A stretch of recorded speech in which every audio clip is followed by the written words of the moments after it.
Yeah, your hair looks super long at the session. I know, man. It's just, COVID hair. It's tough to get out there. I wish I could cut my own hair. We are right now in some sort of weird ether where I don't know if the podcast has started or not, but I guess... Dude. What's up, everybody? Welcome to a brand new episode of the podcast. It's great to have you here. My name is Ryan. Here I got my favorite guest of all time, my co-host, Braxton. Say what's up, man. Hey, what's up? There he is. What's going on, guys? Yeah, but words. I've lost all function in my brain because life is going on. If you're watching on YouTube, I'm trying out the VTuber. I'm just kidding. I just feel and look terrible right now. So you don't get to see my ugly mug. It's just Ryan. You can stare at him the whole time. No, but I could be. Should I? You should. Think it sound better? That's the gamer way. Do I sound cooler? I mean, does Batman sound cooler when he's in the dark? Of course. That is very true. Batman's a cool guy. Where's Rachel? Oh, I don't know about that one. He's the only guy. I have to wonder at what point he decided that that's how he was going to talk. Was it from the very beginning? Yeah, I'm curious if was that like in the script for...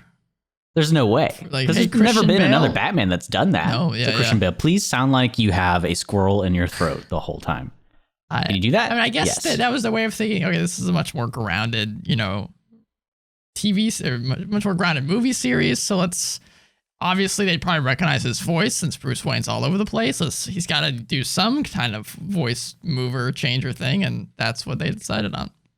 Well, you gotta think about it this way: is that he's got the mask on, he puts the raccoon eyeliner so that you can't see the color of his eye bags. He's got the whole get up. He's got to hide the only thing that hasn't been hidden before, his voice. Otherwise, they're going to know who he is. You hear Christian Bale, you know who that guy is, right? That's true.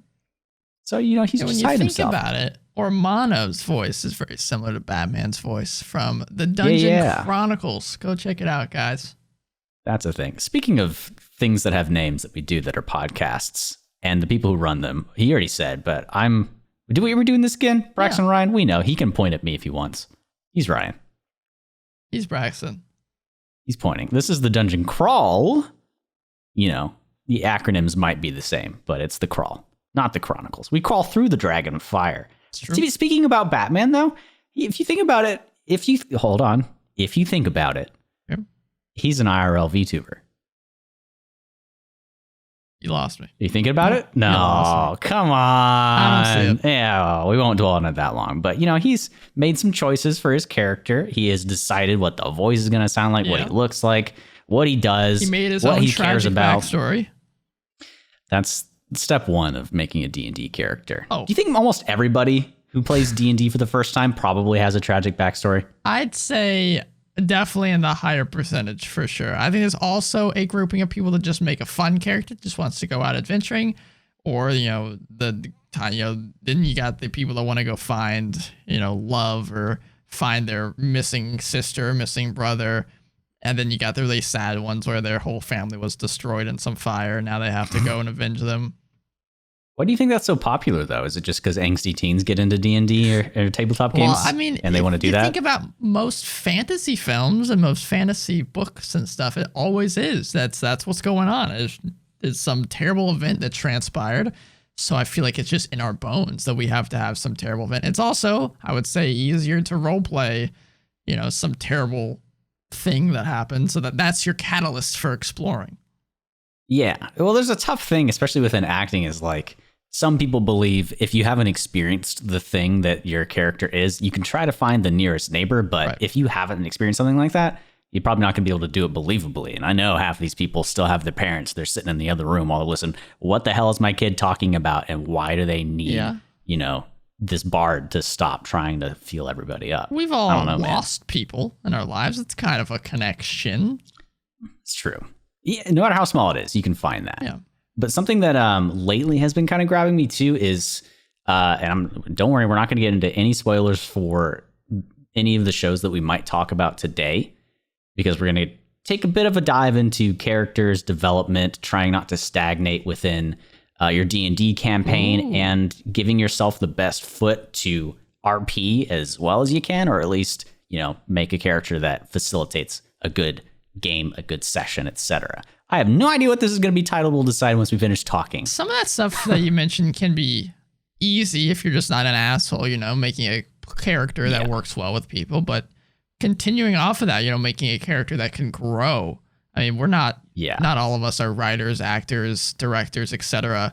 So making a character that grows over, if let's say you're playing for a year, people like us, we grow over the course of years. So it can be hard to figure out how the hell I'm going to grow this character and change this character. It's complicated stuff.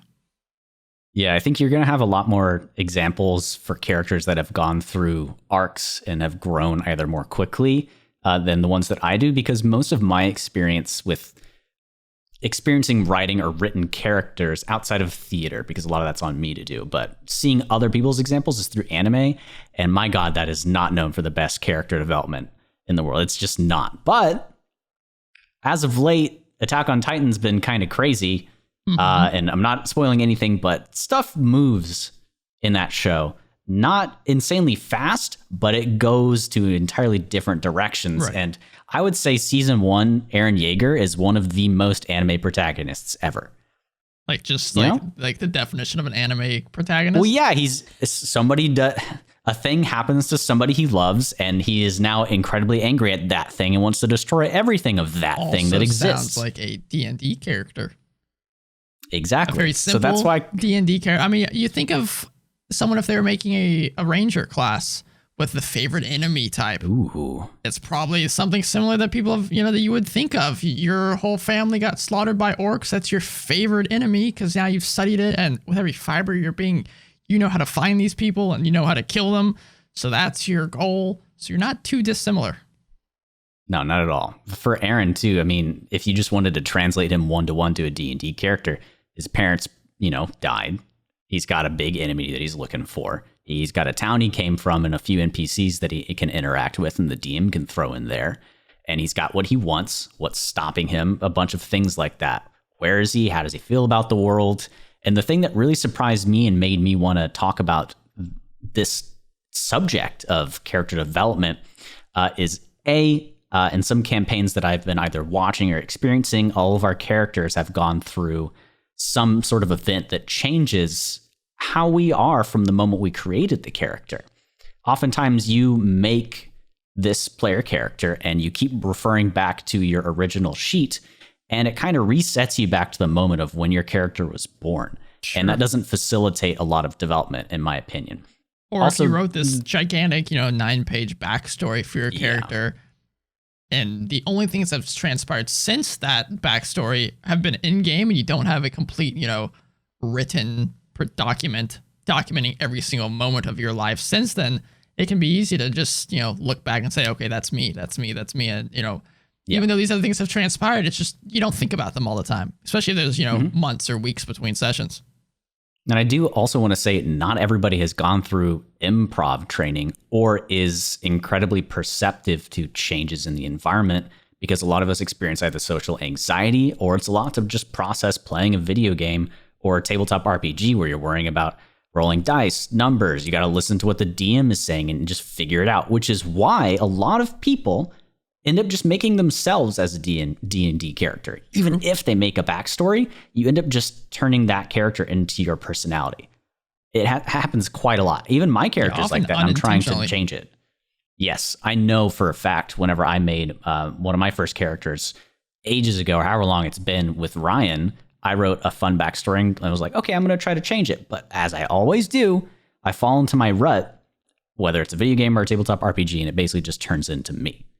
Which is often why I like video games where I can make my own character and I'm not forced to play somebody that already exists unless it's a really railroady experience. It also gives you, in a game, you get to think about your decisions, unless it's like, a quick time event. You get to think about which question or which response you're going to give to each question. And you have, as much time as you need. While in a D&D game, you have, someone asks you a question. The guard's like, hello, are you going to answer what I'm asking you? And I don't blame people. You just revert back to yourself. I mean, it's tough to get yourself in the mindset of this other person 24/7 while you're sitting down at the table.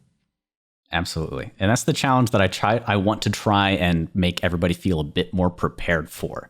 This is a very common issue or thing that an actor or somebody in theater, voice acting, anything where you're pretending to be somebody else encounters. And this is what I learned when I went to ye old university, college, and studied theater for 4 freaking years. You got credentials? We dropped this before. I do have credentials. It's on my resume, actually. Oh, wow. People, whenever they look at it, they're like, yes, so you're a recruiter / somebody who works in HR. What's your degree in? I did acting for 4 years. How does that help you? In ways, but we don't need to talk about that. I mean, it's very similar to getting a philosophy degree. Not many jobs are going to be hiring that, unfortunately. No, but we're not talking about colleges and my poor life choices today. We're going to talk about how those poor life choices can help you in your D&D. So I want to avoid making everybody feel like they have to have this 200-page backstory. I don't want to give you guys a bunch of questions that you have to sit down and it feels like homework. I want you to still enjoy this. I think even addressing the 200-page backstory, do you think that's even useful? Well, I was going to ask you that a little bit later. But yeah, I think... no, we can talk about it now. So the 200-page backstory, what I want to say in regards to writing or making your character is there is no right or wrong, right? It's about how applicable it is to the campaign, right? And whatever you want to do. If you want to write a big backstory, do it. That's the first step. Do you want to do that? Check. Okay, cool. So you're writing it. Is it applicable to the campaign? If a massive backstory is not going to matter at all and the DM is just going to be overwhelmed, in particular, if they tell you to not do it, don't do it. But you can never be harmed by writing a ton of stuff, just as long as you're not trying to shove it all down everybody's throat the entire time.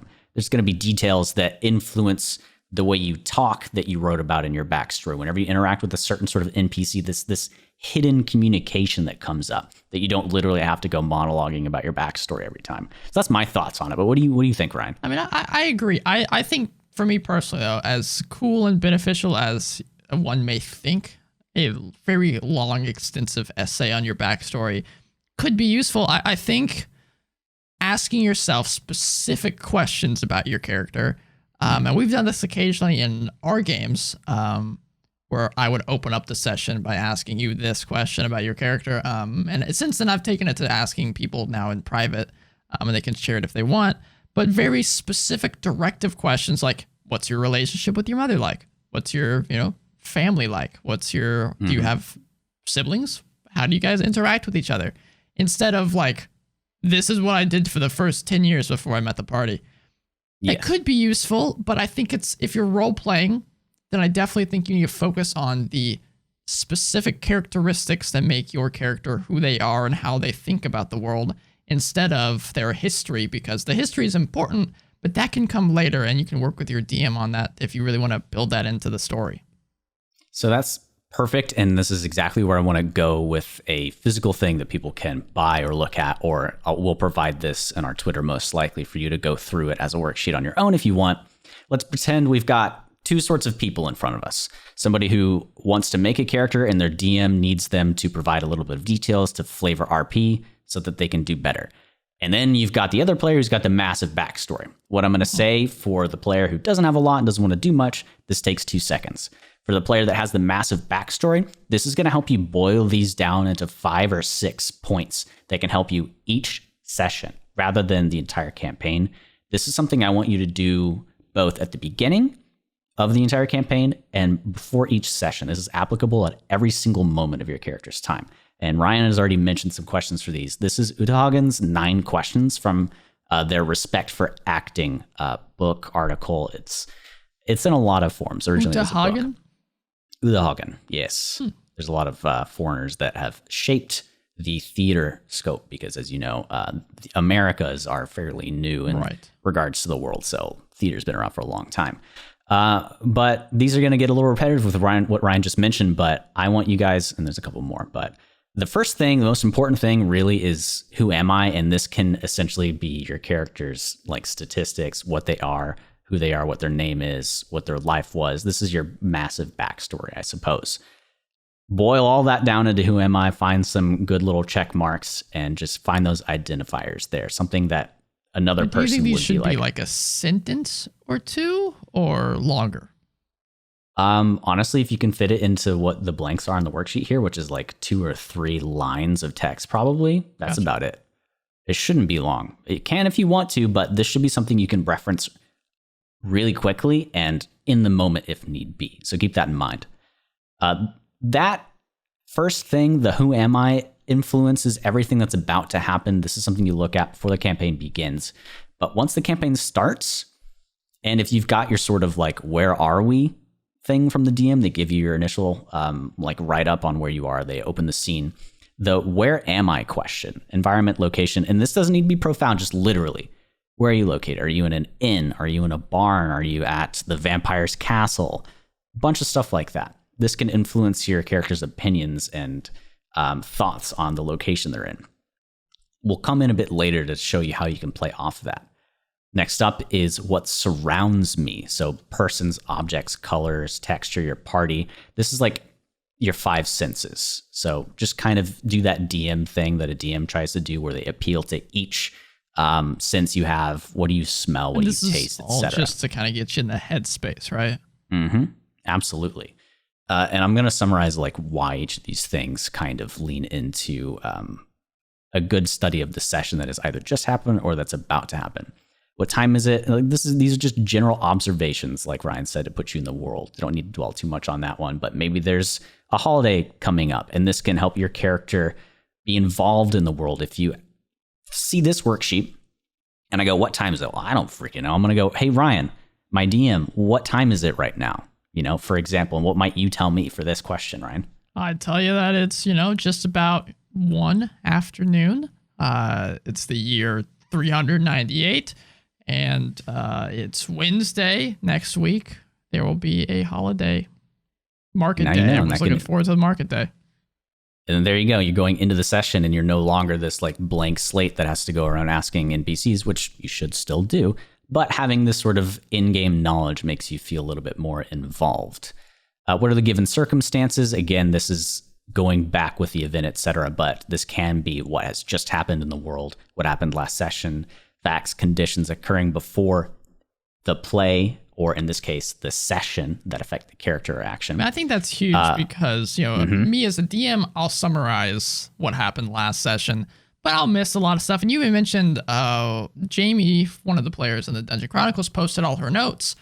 And Braxton made a very good comment. I feel like we've told this before, but he said that this is good because I don't know exactly what you guys thought was important. And this is very nice because I might just list a bunch of stuff that happened last session, but I may miss a couple things or dwell on things that I felt were more important. And for example, if Braxton's character thought this very specific interaction that he had with somebody was huge for his character and I barely touch on it, it might just be forgotten about and he won't grow as a character because of that conversation. So it's good to, reflect on what happened, especially, if there's weeks between sessions, it's very easy to forget about these important interactions. Absolutely. Yeah, and this can take a lot of weight off the DM as well. And the big thing about the given circumstances is just that, like Ryan said, it allows you to digest things rather than just passively play D&D. And it's that passive mindset that leads to a lack of development or involvement during the session. So if you find yourself bored every session rather than saying this campaign sucks and is boring, try to make yourself look at the given circumstances, let those influence yourself. And then if you truly find them boring, then maybe it's not the game for you. I'd give it to you at that point. We already talked about what is my relationship, to each character. This can help you understand how your character is going to act when this character comes up to you, if you have a solid written down thought of your opinions on each party member. So that's what I would recommend here, or relevant NPC that's near you, or token NPC that's going to come up later. The biggest thing that I've talked about in one of our previous episodes a while ago on RP is, what do I want? Right. This is massive. This is how you get into that active mindset where you're saying, this is the thing that I want. And the follow-up question, what's in your way? The next thing is, what do you have to do to get around that thing? These 3 questions: what do I want? What's in my way? And what do I do to get what I want? If you do anything from this section here, it's those last 3. This can help you interact extremely well with the world that is presented to you. And DMs have to do this all the time, because if they don't prepare something similar to this for an NPC, that event might end up in those awkward silent moments that can happen in Dungeons and Dragons or tabletop RPGs where nobody really knows what's going on. I would argue that that is always a cause of nobody knows what they want or they want nothing, right? Yeah.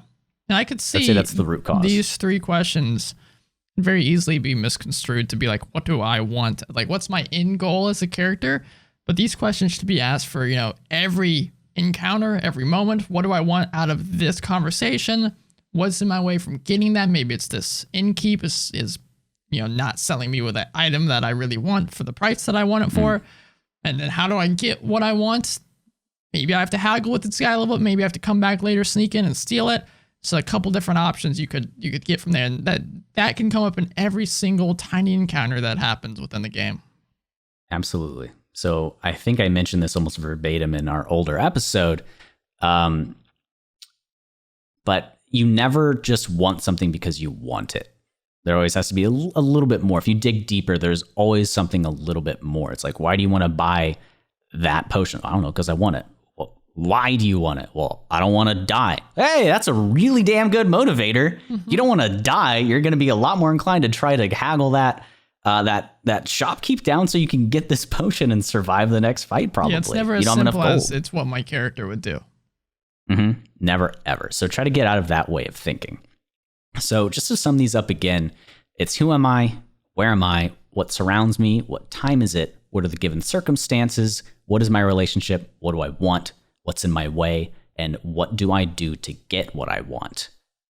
Those are action verbs always, like Ryan kind of mentioned at the end there. So if you do anything, try to apply this maybe before and after each session, or at the very minimum before each session. Your DM is going to love you. You're going to RP way better. You're going to get more gold in your session. I'm just saying, this is going to work. You'll at the very least feel like you know more about what's going on, probably.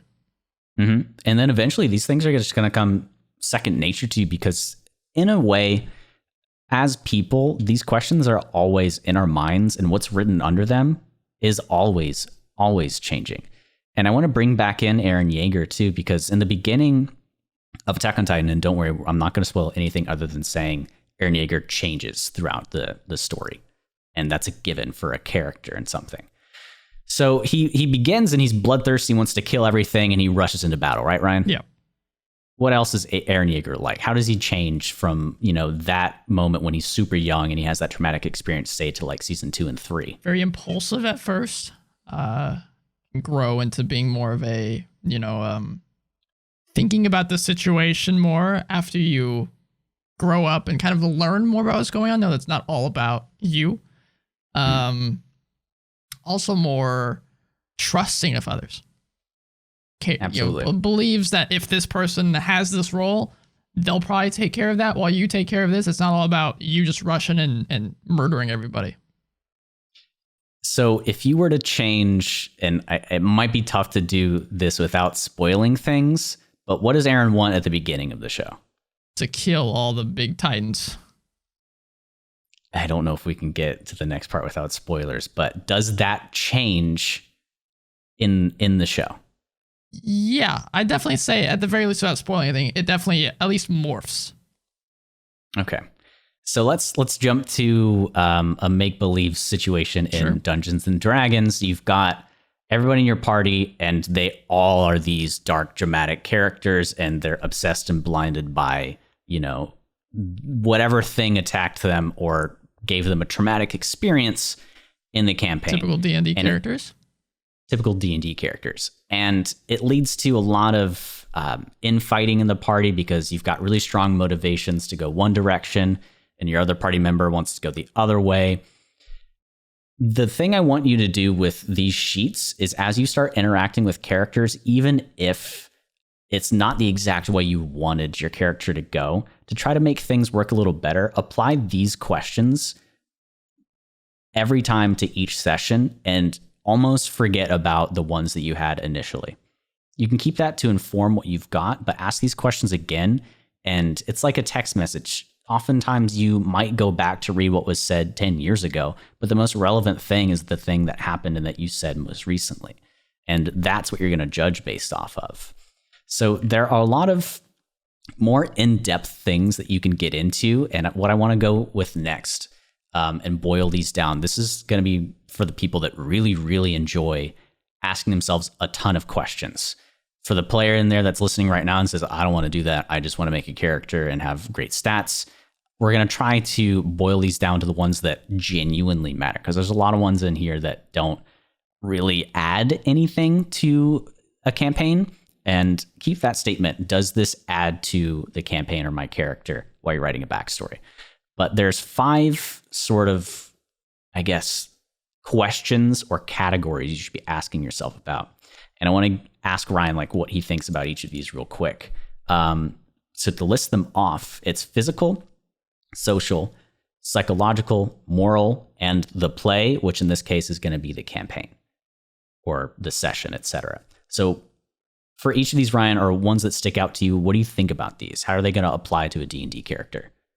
I mean, I view physical as much of like a, how does my character view the physical world? Like, maybe where I'm at. That's definitely important. Social, how does my character interact with the people around me? You could even think about different creeds, different races, different kingdoms that people are from. That's, I'd say, very important, because you're going to have party members, so you need to know how you feel about these party members. Psychological can be important, I would say, depending on the type of games that you're playing. But even still, I think a very agnostic thing would be to think about, psychological and the fact, like, what is my character's headspace? What's my immediate reaction to specific things that I see? And that kind of plays into the morals one, which is next. If I see a guard slap an old woman, am I going to step up and say, "Hey, asshole, you shouldn't be doing that"? Or am I going to say, it's not my fight. I'm going to stay in the background. And then I'd say that's probably arguably one of the most important ones of this list. Mm-hmm. And then the campaign being, how's my character fit into this story? What do they think about the main story? And these different quests and characters that have been popping up. It's important to ask yourself as time goes on. And I think that one will probably be the easiest to kind of do instinctively. The other ones need to be thought about a little more. Yep. You said it really well. I think to liken this to computer technology, there's a bunch of zeros and ones that happen on your circuit board that make decisions. But the key thing is that it's if this, then that. This is going to help you RP by having the triggering event that tells you how your character acts if you aren't just being yourself, which is why I think a lot of people end up just playing themselves, even if they wrote this backstory, is because it's really hard to put yourself in somebody else's shoes unless you have these sort of mental commands that tell you how to role play this character, this interaction, which is basically what Ryan was just saying. I think the morals, it's easy to just grab the alignment sheet and say, all right, I'm going to be lawful, neutral, or whatever the hell. But as we were just kind of been talking, it kind of shows the limitations of the alignment system, is that people are much, much more complex than a simple, kind of yin yang, yes or no. Do I follow the laws? Am I evil? Am I good? There's a lot more at play than that. And I recommend, I do not use alignment very much at all. And I recommend for new players to not really think about alignment and think about more as yourself as a person. Don't take one of those alignment quizzes. Think about, how I view myself and how I view the world.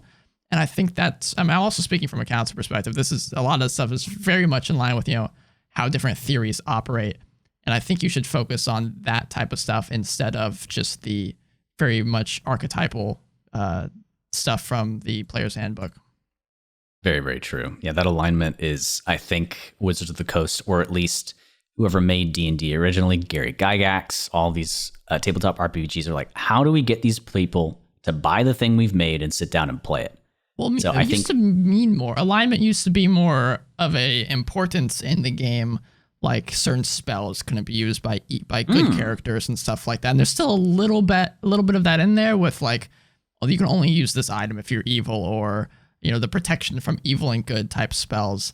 There's still a little bit of that in there, but they've kind of expanded Dungeons & Dragons to fit more of, I think as shows like Critical Role and stuff have been productive and been successful, they've seen that people really enjoy the story aspect, because back then it was all about just doing some dungeon crawling. That's really, really interesting. I did not know that. So they tried to make emotion and alignment a mechanical aspect, a technical aspect to D&D, because it wasn't really talked about in story. That is super cool. So as the game has morphed, that's kind of a little bit of the iceberg showing its head, the alignment chart. That is very, very interesting to me. So if you're going to forget about that, these are the kinds of questions that can help you inform yourself on what sort of decisions you're going to make, rather than, well, I'm a lawful evil character, so I'm always going to sternly say no and not save the people and murder people. That's a quick and I guess messy way to decide it, but it's at least a way to point yourself in the right direction. Yeah. So Ryan, you right now are looking at a lot of questions, and at first it's like nobody wants to do this. There's 23 questions just for physical qualities. I do.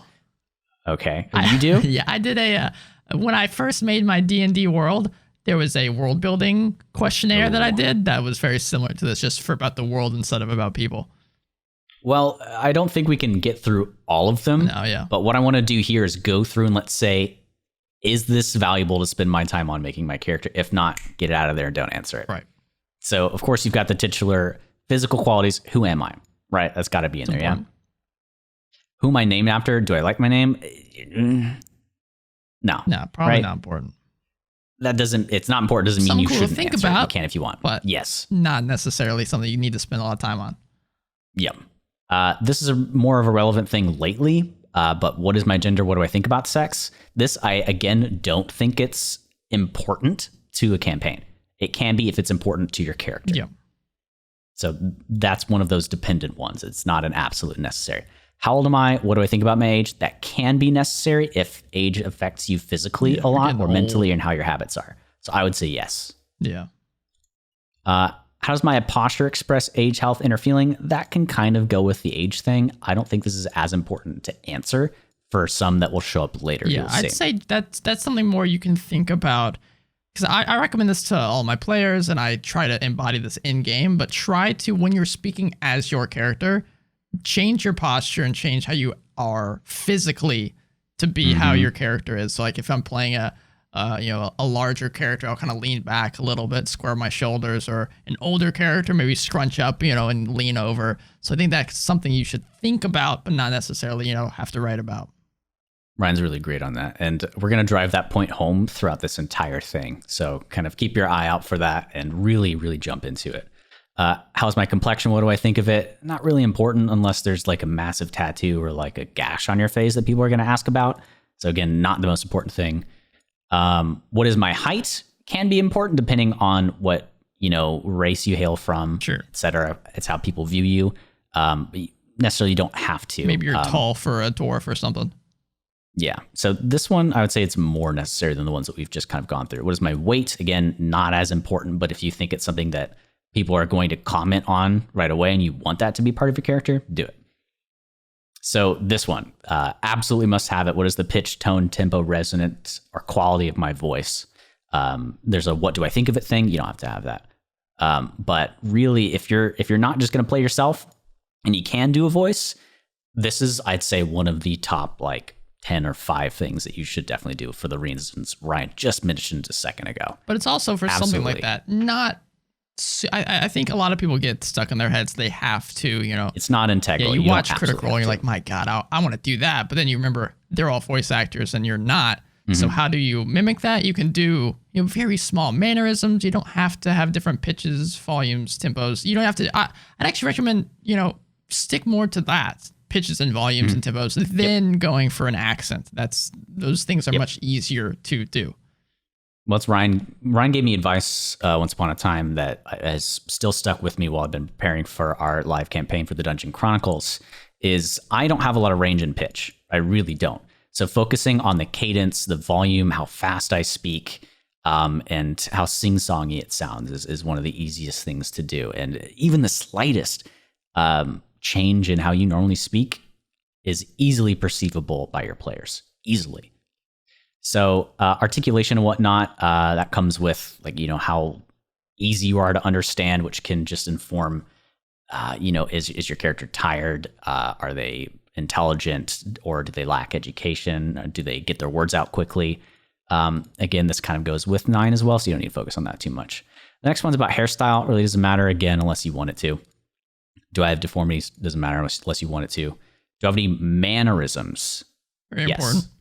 Very, very important. This can be your voice physically or habits that your character has. Again, a lot of you are probably on Discord calls and you're just, chatting with friends, right? Ryan and I have done this sort of thing before. We have a group of people who play D&D in our Discord who sometimes they have the camera on, sometimes they don't. Over video, Ryan, is it difficult to see what I'm doing sometimes? And would all of my minute movements be kind of lost in translation, if I put a lot of effort into it over Discord? Yes. So sadly, it is hard to do it that way. I've actually gotten, but if you're in person, talked about this, or I've been talking about this a lot because I'm in counseling in grad school. Like that's my degree. And we do like mock counseling sessions, and we talk a lot about now what's called telehealth, which is doing all this stuff online. And it's very different than doing stuff in person. And it's a whole different skill set. And especially if you're trying to show these things over, over online and over a Discord call, it's much harder, especially, if you don't have the best mic or the best webcam, it can be hard. So there's definitely other ways you can think about it, like, sticking to just your voice tempo and volume and stuff like that. Absolutely. So if you're in person, you've got a luxury, I must say, especially during everything that's going on right now. If you're able to meet with people, really cherish that and try to, if they're comfortable, get more people to notice the movements and motions that you do, because it's a lot of fun. That's my favorite part about acting, is the nonverbal communication. And if you can get others to be perceptive of it and let them know that, hey, you've got that moment where people go, okay, out of character. Have yourself need to say out of character for movements too. Lock yourself in a state of anything I say, do, or move like right now is what my character is doing. That's a next level RP thing that you can do to really up your role playing experience in Dungeons and Dragons. Jumping off and riffing off of people is so much fun. And one of my favorite interactions that I've had with, I don't know if it was necessarily with Braxton, but I know he was present for it in person, was when I was playing my version of Strahd. We were all at this nice dinner table. Ugh. And I someone was trying to ask Strahd a question, the vampire, while he's talking to someone else. And I just turn over and look at him and say, just give him the finger and say, I'm not talking to you. And I turn back to the other person. And I could just see out of the corner of my eye, they're like, what? Excuse me? What's up with that? Because they've never had that, someone act like that towards them. It's always been, the players are important. Every NPC wants to talk to them. And now it's like, okay, fine, asshole. I don't want to talk to you anymore. Well, even more so, too, because that player and that character who Strahd wanted to speak with was way quieter than I was. I was the voice of the group. So it was just a really powerful moment where both in character and as the player for this character, I was like, I don't like this as Carrion, the warlock right now. He is uncomfortable. He is important. He's cool, but he wants to talk to this person. Oh my gosh. It was just so fun. So if that drives that home, even more, those mannerisms and movements, if you can do it, do it. How energetic or vital am I? This is, again, just kind of the cadence of your voice or how you act. You've already answered that with the previous questions. The next few are kind of really, really minute. And I think I just jumped over one. We'll go back to it in a second. But are my gestures complete or incomplete? Don't worry about that. Vigorous or weak. That's like super, super detailed. If you want to, you can. Yeah, a lot of these at the end are very, very much more specific to, if you're going to be on a stage or on film. Yeah. So you can notice that. And hopefully we're training you to see those out and translate it to tabletop RPGs. But one that's become more important lately is, do I have any handicaps? I would say that this one is important because a lot of people who do have handicaps, it informs how their character is and acts. It isn't who your character is, but it's just a physical trait that's there. And if you want it to be a part of the visual representation that NPCs perceive, there you go. It's actually really cool. Speaking of handicaps and disabilities, it's a really cool DM. I think it's a DM's Guild specific thing, but they made a combat wheelchair like thing for Dungeons and Dragons. Yeah, I did see that. It is so awesome. I highly recommend you guys check it out if you are, interested in playing a character with a wheelchair. Absolutely. There's a lot more stuff coming out like that lately, and I guarantee there's some more homebrew stuff too. That's why I wanted to jump in on that one. Number 18 is, do I like my walk? There's a lot of like, how do I feel about myself questions here that I wouldn't say you necessarily need to ask. It doesn't come up as much in D&D as unless your DM is extremely, focused on making your character reflect on themselves. So in that case, you can answer these questions, but most of the time, don't need to sit on it too much. The next two I love. How do I sit and how do I stand? Even if you don't show how you do that, how many times in our campaign are we like, okay, well, my character stands up and like storms out? Those descriptions happen all the time. And saying how your character moves or exits or enters a situation can give your DM information about what an NPC sees and how they're going to react to your aggressiveness or your inquisitiveness. Think about you now. Describing your sitting and standing is super, super great. Donate objects, hand props, etc., accessories. Absolutely, yeah. Your weapons. What are you wearing? How does this affect you? I think this one's extremely important, right? Yeah. All right. The next one's about like your basic rhythms and movements. You don't have to do this, but if you're starting to do a lot of those gestures in game, what are the qualities of those? The same thing about the cadence of your voice. What's the cadence of your movements and hands, etc. And then 23 is the last one. Like, what do you like to wear? How do you wear your clothes? You don't need to do that, but clothes, odds are you're wearing them, so maybe you want to answer this. Physical, those are those. It's the biggest category here. It'll get a lot more palatable once we get out of that. But you guys were like, physical, easy. Bam, bam, bam, done. No, there's a lot more involved in there. A lot more. The next up, social qualities. These are, I'd say this is like my third or second favorite category, but a lot of them, it is that kind of extra bit of information that you might not really need to do. But one of my favorite, and it is the first one, what do I do when I wake up each morning? I love this one so much. Everybody has their morning ritual. Everybody has that thing that they're like, if I don't get my X, don't talk to me. Right. Is it coffee? Is it shower? Does your character need to clean their clothes or something? Do they have to, is putting armor on a morning ritual for them? That can get you into the headspace prayer, so much. Right.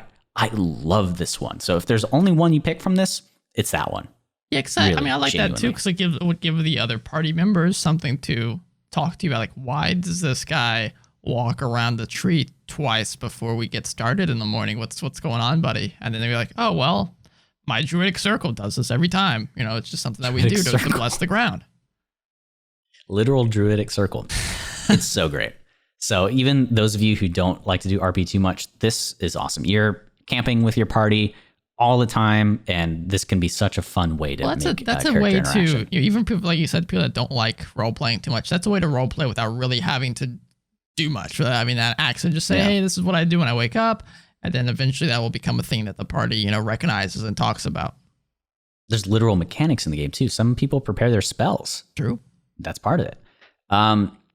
The next one I also think is important. It kind of fits in the campaign one. What's my relationship to my environment? Do I like it?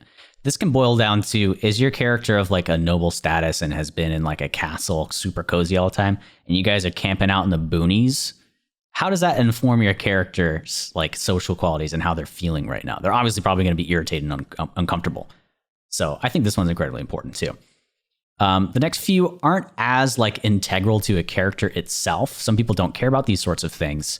But what's your educational background? How much discipline was I subjected to?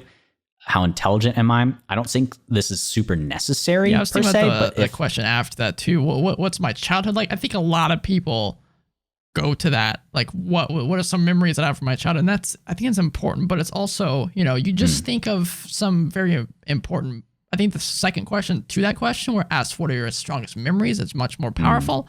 And you can think about what characteristics your character may still embody from that time. I don't think spending much time talking about what your childhood is like is overall important if you have a time limit to prepare your character. Yeah, knock off the what was my childhood like, what are my strongest memories is the best thing. And point I wanted to make is pretend you were making your character at level 1 for a new campaign at different points of the previous campaign your character was in. Your childhood memories are probably eclipsed by whatever the hell was going on when your character was level 10 at that time. So what are your character's strongest memories at level 10? Is it all enveloped by the campaign stuff? That's a really cool thing to think about. Is something I want to mention. Little Billy, bullying you more powerful than seeing the beholder strike your friend dead? Probably should focus on the beholder. Yep. So that's why I want to have these things be a constant, whatever it is that pops in your mind, these things to think about. Money, how much do you have, etc. Yeah, the next ones that I'd say are probably most important on this list that I can see are talking about family and your parents, mainly as the DM that loves, poking and prodding at your parents and your family and maybe killing them in front of you. That's, I think, very important to a character to spend time on. Yeah, there's other stuff like nationality and occupation. Again, those are as important as your DM or you and the group has made them. They don't have any objective value at all, I wouldn't say. So again, if it's necessary. So, that's pretty much it. As you go on this list, it gets come on. These aren't really things you need to prepare on. So much more specific. If you see this, these might be ordered in terms of importance or necessity. So as you go down the list, if you want to answer these, obviously you can. But that's pretty much everything for social quality. There's a little bit more that get even more interesting. But the last few, to me, are incredibly important. Is how do my physical traits affect each of my social traits? If, again, those are things that affect how people act towards you. But that's pretty much what I would say for the social qualities. Next is psychological ones, which I know Ryan's going to love. So I'm just going to let him go through these and see if he likes any of them. Just looking at them, the top 2, what choices do I face? What choices do I make? That's you could probably just boil all the questions down to that. Why do I make the choices that I do? Obviously it says what, but I think it's important to think of why you do these things. Do I do the things impulsively? If you're younger, you might think, this is something that I'm just going to act on my instincts. What do I fear? What do I need? What do I like about myself? I think a lot of these things are very important. Do other people like me? Why? A lot of stuff kind of ties into how you are socially with your friends and with your party.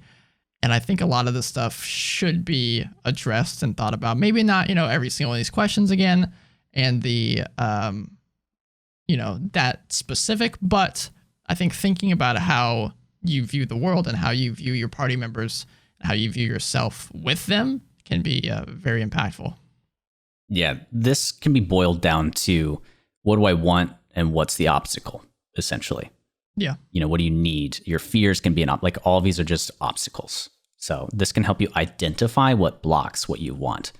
And then probably the smallest category here is moral qualities. These can be fun because I think this can change how you interact with certain NPCs. One of the questions is, who do I admire? And that can be a fun thing because you can make an NPC in the world. Again, this isn't necessary, but you say, Ryan, there's this NPC in the world, and if my character sees this person, I am gonna fangirl, need to get their autograph. That kind of stuff is really, really fun to do. And if you get that sort of idea in your mind and that character shows up, you might get really excited to roleplay that sort of thing. But honestly, this category, all of the questions can be answered through everything else that you've already gone to. So I don't even think you really need to jump into it. What do you think? Yeah, the moral stuff really just goes back to us talking about the alignments. Just if you want a starting point, then look at the alignment sheets and say, I align more with this, or my character aligns more with that, and then expand more on that. Don't just put chaotic neutral on your sheet and just be like, all right, I'm done with it. Because, I would say the majority of people that play D&D just write chaotic neutral on their sheet and move on with their day. There's a lot more to a character than just that. Anytime I see a chaotic neutral person, I know that they want to roleplay. I know. Because that's the I can do anything I want option. Kinda, yeah. At least that's how I feel about it oftentimes. As a chaotic neutral warlock, rise up. So this next one, I don't think you need to do right away at all. And there's a bunch of these that are theater specific. But anytime there's play written in this, where the first one is, why am I included in the play? You might be like, why am I included in the campaign? Well, because my friends want to play and I'm here. I'm going to challenge you to ask this question throughout the campaign so that you identify where your character needs to grow. The first one is, why am I included in the campaign? How do I contribute to the overall idea the DM wishes to express? Putting yourself in the DM's shoes and seeing if the way you're acting is facilitating an awesome D&D experience. Is there something that I'm doing that isn't contributing? Ask this question every session, every minute if you can. It's also important to think, like, because your character exists, okay?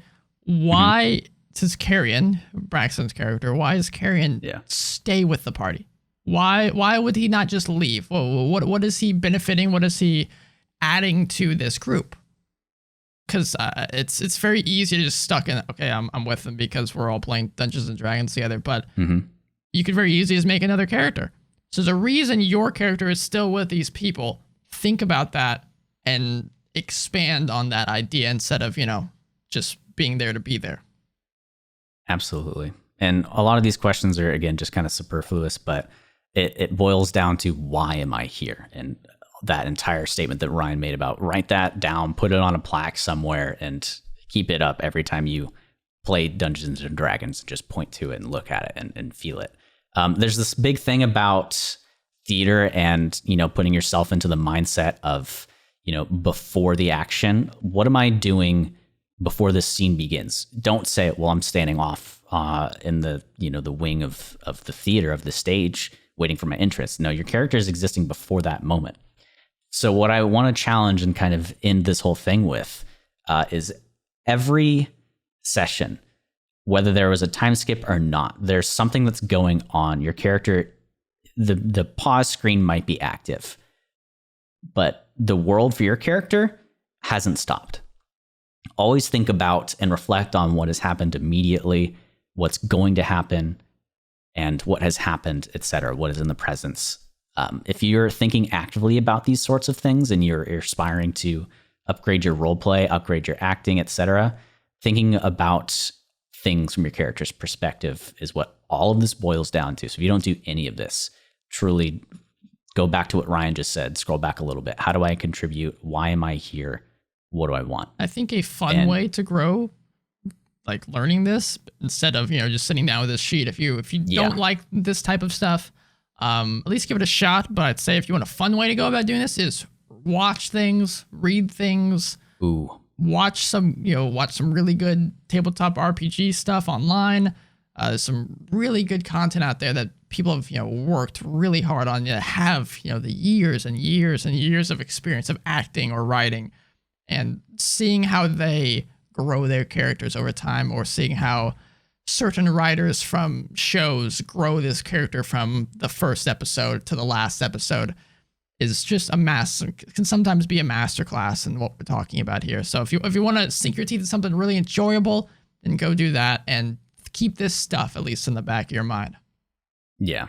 And honestly, lately, just because it's on my brain, but if you want to get a really good example, watch Attack on Titan, honestly. For ages, while we've been waiting for the next seasons to come out, all I really had for a while, other than spoilers, was season 1. And I thought that's what it was going to be for the entire show. Boy, was I wrong. Yeah. And watching it weekly, I honestly think is a hindrance to the show, not just because of all of the cliffhangers, but because of me wanting something to happen, wanting a character to change, felt like it took much longer than it actually did. So I think watching Attack on Titan straight through is going to be an insane experight. And if you haven't, if you don't like anime for whatever reason, you don't want to sink your teeth into Attack on Titan, I'd say, and it hurts, honestly, to recommend this. What? But the first 4 or 5 seasons of Game of Thrones it is gorgeous. And I'd say even the bastardized version of the finale that we ended up getting, it's still worth it just to see the characters. And I think, honestly, that show had the potential to have some of the best character development in history. And of course, it squandered it. But up until those last 2 seasons, I think it was superb. And read the books. I mean, it's beautiful. I highly, highly recommend looking at that type of stuff, because there's a lot of character development, a lot of change that happens in every episode. if I weren't too enamored with anime and my time was absorbed in it, I might give it a chance. But when I moved to Chicago, that episode, the final one of Game of Thrones had come out. Yeah. So I just watched it with my brother because I'm like, I'm never going to watch this. Yeah. Never going to happen. But, maybe it will. Just to, think about this. Everybody listen to this. If you are, into this character development stuff, this is probably going to be a big red flag for you. If there's a general that is very smart, been lots of combat, knows, how to work the troops and everything, and can organize fights and combat and war, et cetera, et cetera. Where's this going? This is something specifically from Game of Thrones. They're not just going to forget about very specific important stuff. The writers for Game of Thrones said, oh yeah, they just forgot that these people existed. What? It's the most asinine and ridiculous thing I've ever heard. It's just because they were like, hey, this could be fun. Let's drop that in. There's better ways to build your characters, and especially because this character went from nothing to being a mastermind, and then they just obliterated it. Don't do that. Don't just fall into writing traps. Stick with your character. Find out how to grow them. Keep flaws. I mean, we didn't really touch on flaws in this, but flaws, look at the D&D sheet, right? Pull up the 5th edition player character sheet. There's bonds, ideals, and then flaws at the very bottom. The flaws should always be in the back of your mind when you're making decisions and when you're doing stuff. Don't make the flaws, too easy, but also don't make them too ridiculous unless you like that challenge. But think of it more like, very moralistic type flaws, and allow them to make the character interesting and the personality play off of these flaws. Again, I think Game of Thrones is a perfect example of this, and just stop it after season 5. Yeah. My only thing about the flaws to be skeptical is just make sure they don't stunt development of moments, of scenes, of quests, etc. Let them change, let them evolve into different flaws, or let them become solved. Yeah. You don't have to maintain a static character the entire time. And I think that's what that's the message I want to give for this episode. And if you can take that away, I think there's going to be a lot less of breaking up with your character needed, like how we talked about in one of our other podcasts that happened a couple of weeks ago. The main reason that I think we want to talk about this is how do we avoid that? This is this episode. Yeah. Oh, Breaking Bad. All right. TV show. Fantastic character development as well. That's something I need to watch too. It's good. I've watched a handful of regular TV shows. Frasier takes a big part of that, just because whatever my brother's watching is what I'm watching, Yeah. But we're not watching Frasier right now. You've been watching or listening to or experiencing, us here at the Dungeon Crawl, man.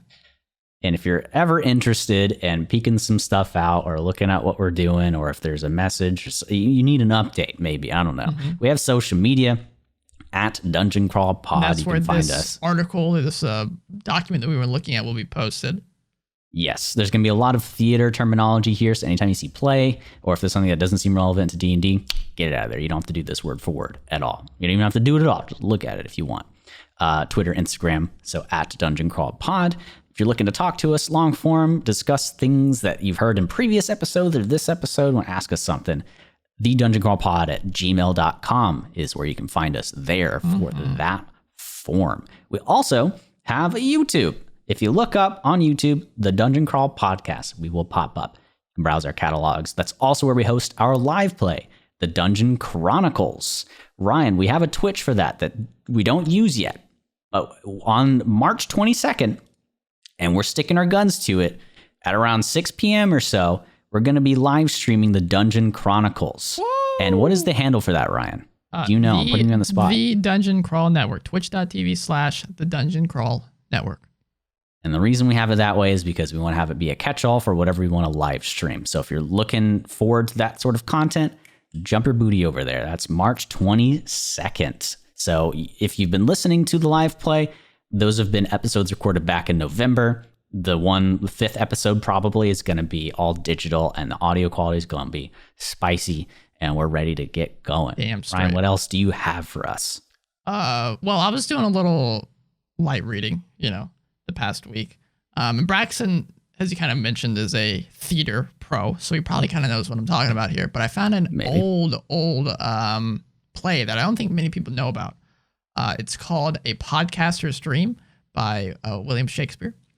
And he, in this, I was fascinated because he actually, I think he's like a time traveler or something. He mentioned in there, of course, uses Shakespearean speech, and I had to use the old, what was it, Idiot's Guide to Reading Shakespeare. I don't know what they're called, but it had like the half and half like that side. And the side that I could understand had stuff where it mentioned the dungeon crawl. It said if you go to Apple Podcasts and type in the dungeon crawl, rate it 5 stars, then this character that is in this, I don't remember the character's name. It was kind of forgettable.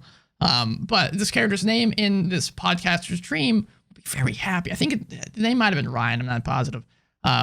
But it'd be very happy if you go to this place and rate it 5 stars. The Dungeon Crawl podcast on Apple Podcasts, rate it 5 stars. And I believe, I could be wrong here, but I think it said something on the Spark Notes page that it'll make it go higher. Like people will be able to find the podcast easier. And that's Ryan apparently got really happy about this. So I thought I'd share it. I don't know if it really ties in much to the conversation we just had about acting and stuff, but I know Shakespeare is very important about, for that time period and that, concepts. So I thought I'd mention it. Yeah, I completely forgot about that in my Shakespeare studies class in my senior year of college. Entirely forgot about it. But also more importantly, we don't talk about the time paradox that is the dungeon crawl, I know. Because if we didn't create this podcast, he wouldn't have time traveled and seen it. And then, he wouldn't have mentioned it in that book, and then we wouldn't have read that and then, followed his scripture and created it. It's a time paradox. Shakespeare's crazy, man. I was quite often told in theater that I look like Shakespeare and could probably play him in a play. And I was like, what does that really even mean? Yeah. Everybody's like, you kind of look like Shakespeare. I'm like, what do you... It was said a lot, and it freaks me out. Interesting. But, I mean, I don't really see it. I don't understand. That's just it must have been like an in-person thing with the glasses, and my hair was really curly on a certain day. I mean, you got hair. I don't know. You had a lot of forehead space. I'll say that. A lot of real estate that they could be selling. I'll get there in the next like 5 years or so. I promise you. It runs in the family. One day I'll have to go bald. It'll happen. My grandfather went bald at like the age of 16, so I think I'm doing all right. Mine's in the process. We're getting there. But I know when it goes away, I'll be okay with it. We shave it, and then I look cool and wear some beanies. You know what else I know? What's up? When we need to go away. He's been Ryan. He's been Braxton. This is the Dungeon Crawl again, and thank you, everybody, for crawling with us. Make sure you join us next week for a really good episode. We have no idea what we're doing. That's when I would insert I love that. the episode name for when we learn it. Yeah, we'll put it in post. Yeah.